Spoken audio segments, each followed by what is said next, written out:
여러분 안녕하십니까? 헬로티비 뉴스입니다. 총선이 벌써 2주 앞으로 다가왔습니다. 명룡대전이 예정된 인천 계양을도 본격적인 선거전 국면에 들어갔는데요. 공식 선거운동을 앞둔 후보들은 저마다 바쁜 하루를 보내고 있습니다. 이세진 기자의 보도입니다. 인천 계양을에서는 명룡대전이 코앞으로 다가왔습니다. 미니 대선급 대결로 꼽히면서 두 후보의 지지도를 예상하는 여론조사가 쏟아지고 있지만 해석은 엇갈립니다. 선거구 획정에 따라 계양을로 편입된 작전 서운동이 판세에 영향을 줄 것이라는 분석도 아직은 그 결과를 알 수 없는 상태. 이런 가운데 대전을 앞둔 후보들도 본격 선거전에 돌입했습니다. 이재명 더불어민주당 후보는 공식 선거운동 전까지 지역구 챙기기보다는 당대표 역할에 조금 더 무게를 두고 있는 모습입니다. 계양의 승리만큼이나 대한민국의 승리가 중요하다며 전국 각지를 찾아 지원 유세에 힘을 쏟고 있습니다. 무엇보다 연일 정권 심판론을 강조하며 총선 승리에 대한 의지를 다지고 있습니다. 경제는 폭망, 국민들은 고물가 지옥에서 신음하는데 대통령 지금 대체 어디서 뭐하고 있습니까? 국민의 무서움을, 국민의 분노를 깨닫게 해주십시오. 이에 맞선 원희룡 국민의힘 후보는 지역구 유권자들을 만나며 지지세를 넓히는 데 집중하고 있습니다.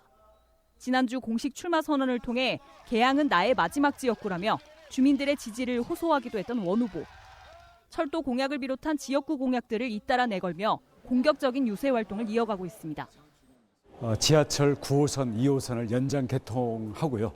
노후된 집들을 재개발하는 것과 또 전국 최초로 사교육비 부담 경감 특구를 만들어서 우리 학부모들의 새로운 희망을 주겠습니다. 한편 인천 계양을 후보는 내일로 미래로 최창원 후보와 무소속 안정권 후보까지 후보자 등록을 마치면서 모두 4명입니다. 헬로티비 뉴스 이세진입니다. 주요 격전지를 살펴보는 순서, 오늘은 경기 부천으로 가봅니다. 선거구 조정의 영향을 크게 받은 부천시 갑인데요. 민주당 서영석 후보와 국민의힘 김복덕 후보의 1대1 대결로 펼쳐집니다. 넓어진 지역구만큼 챙겨야 할 현안도 대폭 늘었습니다. 이정아 기자의 보도입니다. 22대 총선부터 지역구가 통합된 부천시 갑. 부천 원미구 일부 지역과 기존 부천시 정지역인 오정구 일대가 포함돼 개편됐습니다. 민주당 서영석 의원과 국민의힘 김복덕 당재정위원회 수석부위원장의 2파전입니다. 현재 부천시정 현역 의원이자 3인 경선을 뚫고 본선에 온 민주당 서영석 후보는 재선을 향한 강한 의지를 드러냅니다. 선거구가 조정되면서 갑자기 선거구가 넓어져서 더 해야 될 일이 많고 우리 부천시 가외 발전을 위해서 부천 발전을 위해서 일해야겠다 이런 생각과 다짐을 하고 있습니다. 서 후보는 대장 홍대선의 조기 착공, GTX 추가 조성 등 철도 공약과 종합운동장역 역세권 개발 등을 약속했습니다. 대장 홍대선을 차질 없이 준비하는 것이 가장 큰 숙제 중에 하나이라고 생각합니다. GTX B 또 GTX D의 Y 노선과 GTX E F까지 핵심적인 교통망을 구축하는 것과 이에 맞서 국민의힘에서는 기업인 출신으로 정치에 첫 발을 딛게 된 김복덕 후보를 내세웠습니다.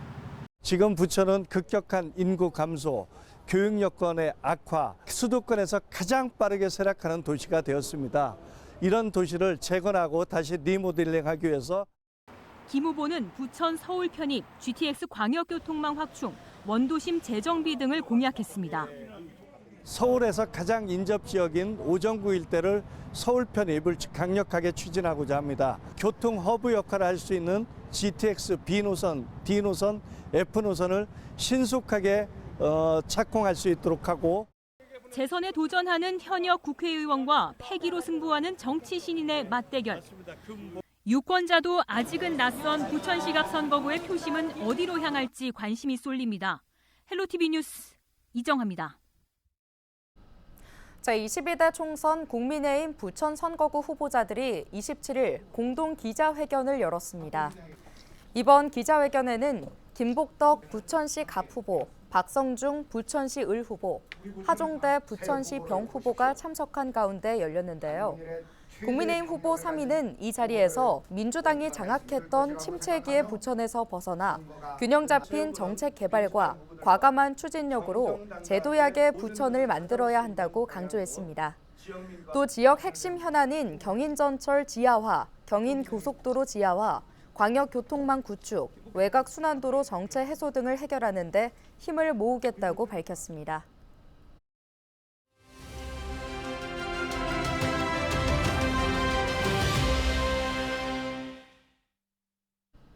여야 각 정당들이 선거구마다 새로운 인물을 공천하면서 해당 지역에 활동이 없었던 후보자들이 다수 보이고 있습니다.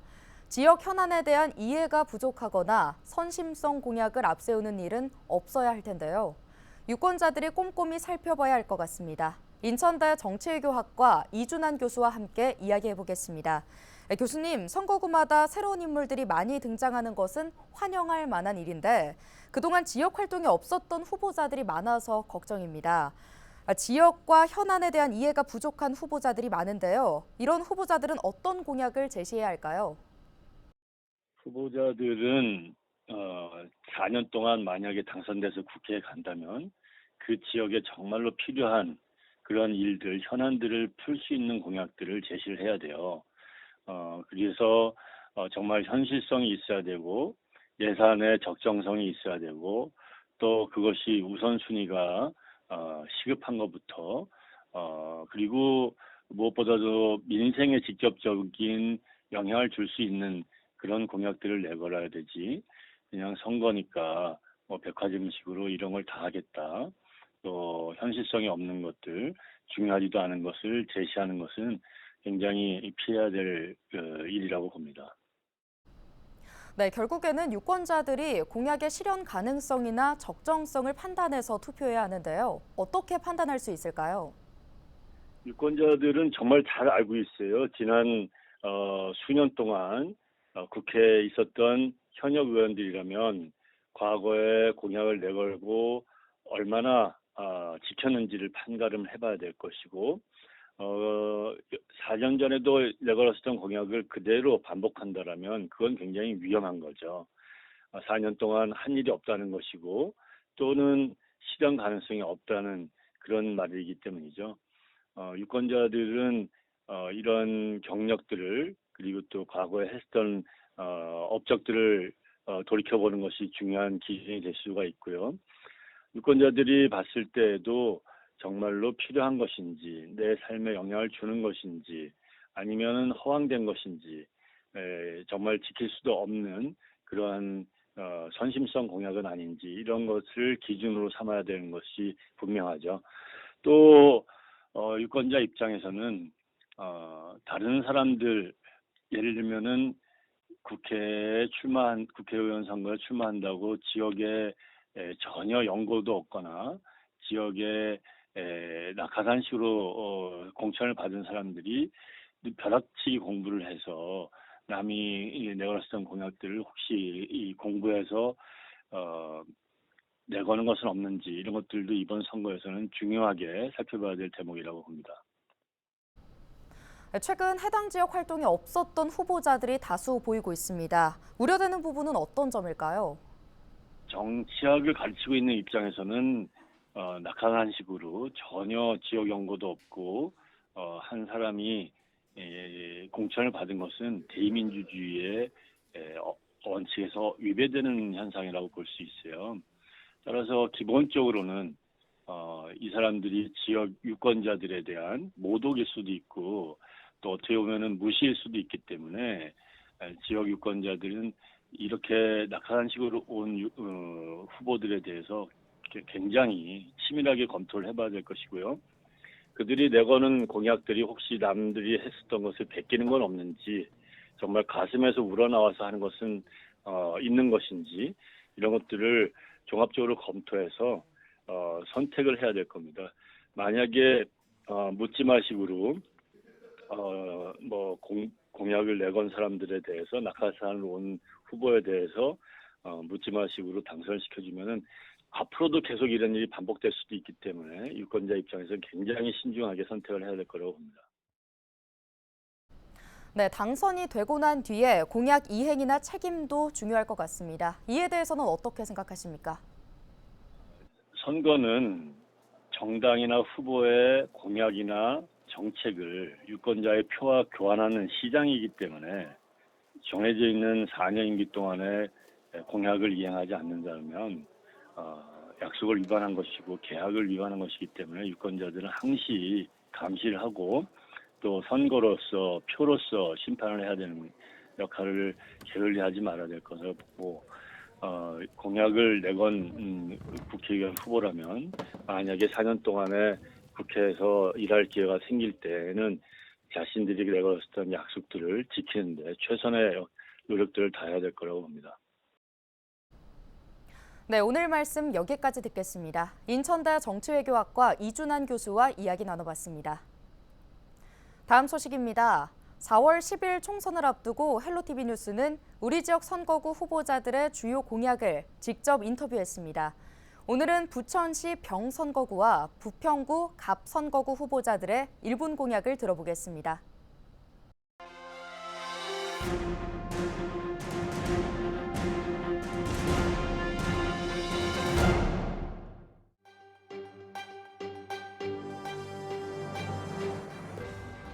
부천병 지역에는 크게 두 가지 현안이 있습니다. 부천병 지역에 속한 온도심의 주거환경 정비 문제입니다. 주민들이 주거환경이 매우 열악해서 큰 불편을 겪고 있습니다. 최근에 노후계획도시 특별법이 만들어졌는데 이 법에 우리 노후계획도시 특별법에 온도심이 포함이 만약에 안 돼 있다면 이 법을 개정해서라도 포함이 되도록 하겠습니다. 두 번째는 옥길 범박에 광역버스가 한 대도 지나가지 않고 있습니다. 그래서 광역버스를 유치하도록 하겠습니다. 또한 제2경인선이 옥길 범박 옥길을 반드시 경유하도록 하겠습니다. 지금 민자사업으로 추진되고 있고 KDI 민자적격적 심사가 진행 중인데 반드시 이 민자사업이 옥길 범박 옥길역을 지나도록 하겠습니다. 크게 세 가지인데요. 먼저 경인선 지하화는 우선적으로 착공할 수 있도록 하겠습니다. 두 번째는 제2경인선과 신구로선은 반드시 옥길동을 지나가도록 노선을 정하겠습니다.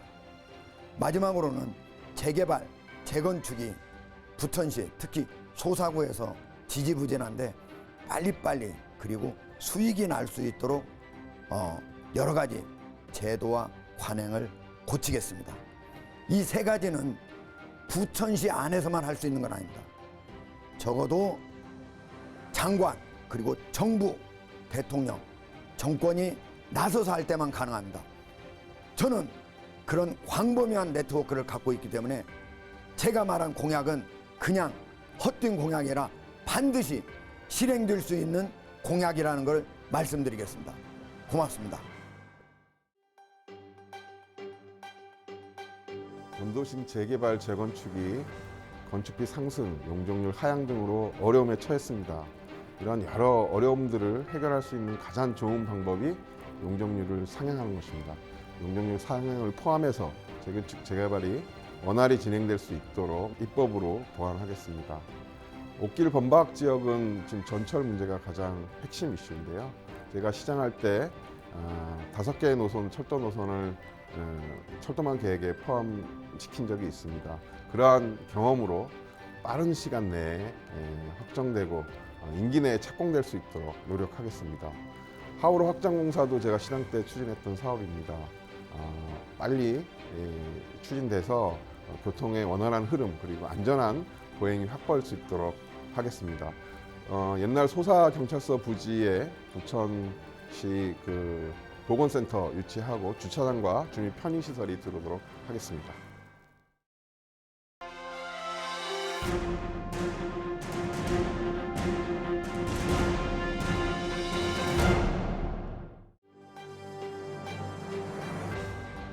선거철만 되면 여러 가지 공약들을 듣게 되시죠. 이번에는 지켜질까 하는 혹시 하는 기대를 갖게도 합니다. 그러나 선거가 지나고 나면 여지없이 또 속은 것이 아닌가 이렇게 실망하시거나 또 그렇게 돼서 또 정치를 외면하게 되거나 이런 경험들을 여러 번 반복하셨을 거라고 믿습니다. 이번에 선거에 출마한 후보자의 한 사람으로 저 역시 그런 책임에서 자유로울 수 없다고 생각합니다. 저 역시 여러 가지 공약을 여러분들께 내보이고 있습니다. 한 가지만 당부드립니다. 공약에 대한 평가와 별개로 이 공약을 지킬 수 있는 후보인지 어떻게 판단을 해볼까. 조금만 시간을 더 들이셔서 이 후보가 지난 10년 동안 어떻게 걸어왔는지 꼼꼼히 따져주시면 조금 더 도움이 되지 않을까 생각합니다. 냉정한 선택을 기다리겠습니다. 고맙습니다. 우리 부평의 대표적인 공약 3가지를 좀 설명을 드리겠습니다. 일단 첫 번째로 삼보급단 이전 부지에 아파트가 아닌 첨단 기업을 유치해서 부평 경제 활성화를 꼭 이뤄내겠다는 말씀을 드리겠습니다. 부평 경제를 일으키기 위해서는 우리 삼보급단에 첨단 산업단지가 들어와서 청년 일자리, 또 우리 부평 구민의 일자리 반드시 만들어내서 부평 경제 살려보겠습니다. 두 번째로는 캠프마켓에 인천 의료원이 들어오기로 돼 있는데 인천 의료원이 들어온다고 해서 주민 여러분들 굉장히 걱정이 많으십니다. 해서 인천 의료원이 들어오되 운영은 대학병원이 운영할 수 있도록 민간 위탁시켜서 우리 부평 구민들이 원하는 수건 사업들 다 풀어내겠습니다. 세 번째로 우리 원도심이 있는데 원도심의 재개발 재건축 굉장히 걱정 많으시죠. 이거 속도감 있게 풀어내려고 하면 원도심 특별법을 만들어내야 됩니다. 원도심 특별법을 통해서 부평구의 재개발, 재건축 제가 반드시 책임지겠습니다.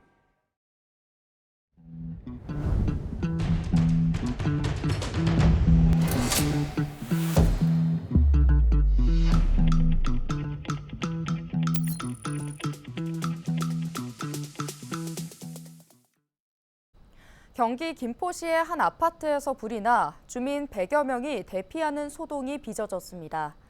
지난 26일 밤 10시 10분쯤 김포시 마산동의 한 아파트 19층에서 화재가 발생했습니다. 소방당국은 대응 1단계를 발령하고 약 20분 만에 불을 완전히 진화했습니다. 다행히 다친 사람은 없었습니다. 소방당국은 정확한 화재의 원인을 조사 중입니다. 인천도시공사가 취약계층의 주거 안정을 위해 올해 500호 매입 임대주택 사업을 추진합니다. 매입 임대주택 사업은 무주택자로서 저소득층과 청년, 신혼부부, 고령자와 1인 가구 등에게 주변 시세보다 저렴한 수준의 임대료로 거주할 수 있는 주택을 매입한 후 임대하는 사업입니다. 매입 대상 주택은 인천시에 있는 전용 면적 85제곱미터 이하 다세대와 다가구, 연립주택 등입니다. 올해 매입 임대주택 사업 신청 접수는 오는 29일 공고일로부터 10월 31일까지이며 자세한 내용은 인천도시공사 누리집이나 해당 군구 누리집에서 확인할 수 있습니다. 인천시가 지자체별로 상이한 출산 정책을 통폐합합니다. 시는 10개 군구와 출산 정책을 공유하고 개별적으로 이루어지는 정책을 하나로 모아 인천만의 출생 정책을 논의하기 위한 태스크포스를 구성했다고 밝혔습니다. 이를 통해 군구가 추진 중인 출산 장려금과 육아휴직 장려금, 산후조리비 지원 등을 통폐합한다는 방침입니다. 우선 지자체별로 차등 지원하는 출산 장려금을 폐지할 계획입니다. 오늘 준비한 소식은 여기까지입니다. 함께해 주신 여러분 고맙습니다.